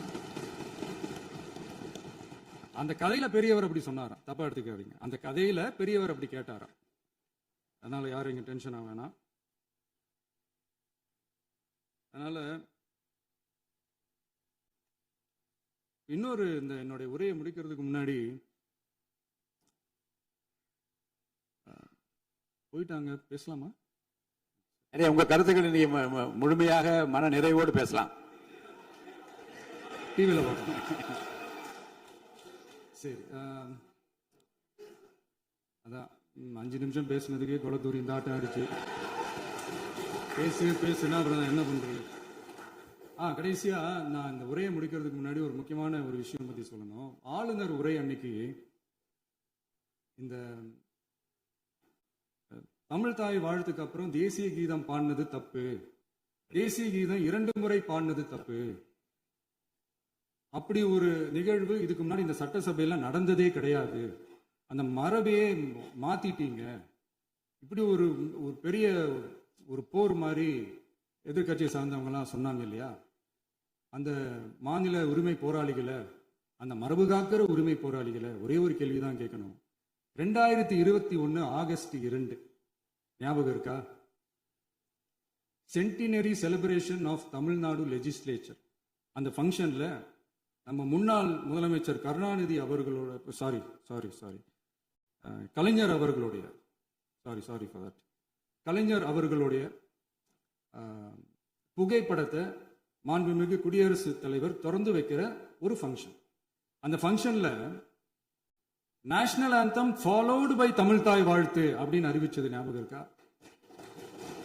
அதாவது தேசிய கீதத்துக்கு அப்புறமா 2வது முறையா, நோட் திஸ் பாயிண்ட் மாண்புமிகு பேரவைத் தலைவர் அவர்களே, ப்ளீஸ் நோட் திஸ் பாயிண்ட். தேசிய கீதத்துக்கு அப்புறம் 2வது முறையாக தமிழ் தாய் வாழ்த்து பாடப்படும் அப்படின்னு சொன்னது ஞாபகம் இருக்கா? அதுவும் முத்தமிழ் அறிஞர் அப்படின்னு சொல்ற நம்ம கலைஞர் அவர்களுடைய அந்த புகைப்படம் வெளியிட்டு விழாவில் அவர் இருந்த இதே சபையில தமிழ 2வது இடத்துக்கு தள்ளினது யாருன்னு ஞாபகம் இருக்கா? அது மட்டும் இல்ல, அந்த தேசிய கீதத்தை நாட்டுப்பண் நேஷனல் ஆந்தம்னு சொல்லி அதே ஃபங்க்ஷன்ல கடைசியா ஃபங்க்ஷன் முடியும் போது செகண்ட் டைம் தேசிய கீதம் பாடினதும் ஞாபகம் இருக்கா? இதே அவையில் தான், அது அவை குறிப்பிலும் இருக்கிறது, இதே அவையில் தான் நடைபெற்றது. இந்த நேரத்தில் இந்த ஆதாரங்களை அளித்த மாண்பு முதல் அவர்களுக்கு நன்றியை தெரிவித்துக் கொள்கிறேன். டவுட் இருந்தா இந்த புக்கை பார்த்து தெரிஞ்சுக்கலாம். அதனால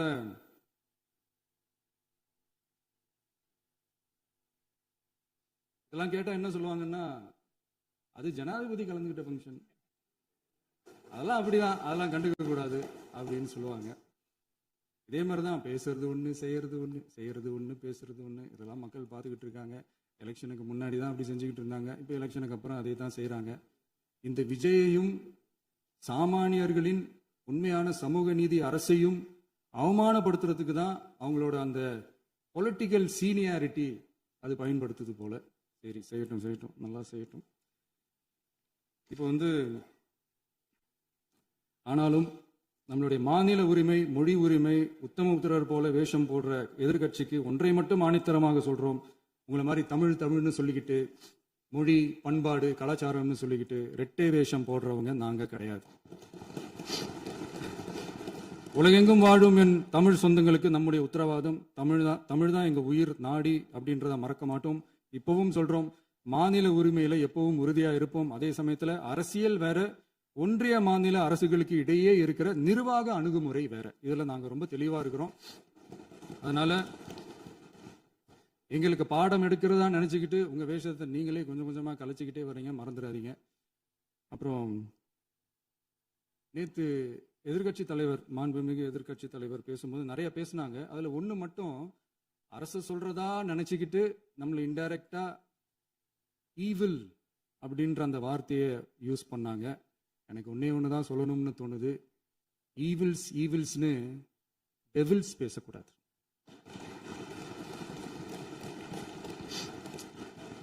அவங்க இருந்திருந்தா ஒரு ஆக்ஷன் பண்ணணும்னு எனக்கு தோணுச்சு. எல்லாரும் போயிட்டாங்க. பர்மிஷன் பண்ணலாமா? இப்பவும் பண்ணலாம், ஒன்றும் தப்பு இல்லை.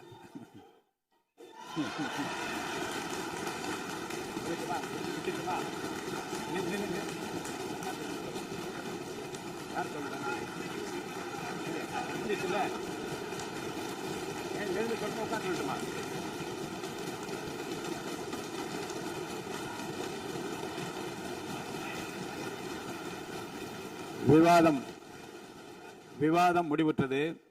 மாண்புமிகு உறுப்பினர்கள் முன்மொழிந்த திருத்தங்கள் வலியுறுத்தப்படுகின்றனவா என்று அறிய விரும்புகிறேன்.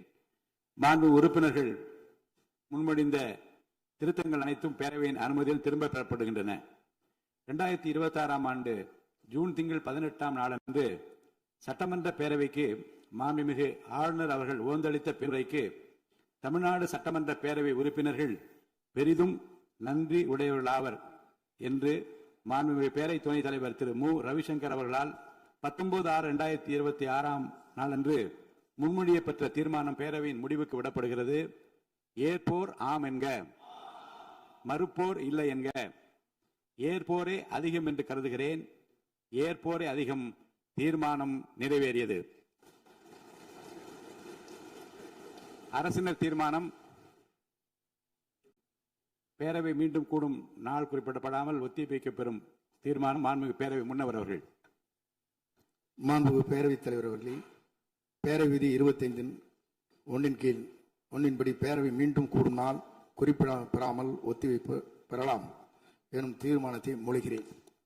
மாண்புமிகு பேரவை முன்னவர் அவர்களின் தீர்மானம் பேரவையின் முடிவுக்கு விடப்படுகிறது. ஏற்போர் ஆம் என்க, மறுப்போர் இல்லை என்க. மறுப்போரே இல்லை என்று கருதுகிறேன். மறுப்போரே இல்லை. தீர்மானம் ஒருமனதாக நிறைவேறியது. பேரவை மீண்டும் கூடும் நாள் குறிப்பிடப்பெறாமல் ஒத்திவைக்கப்படுகிறது. வணக்கம்.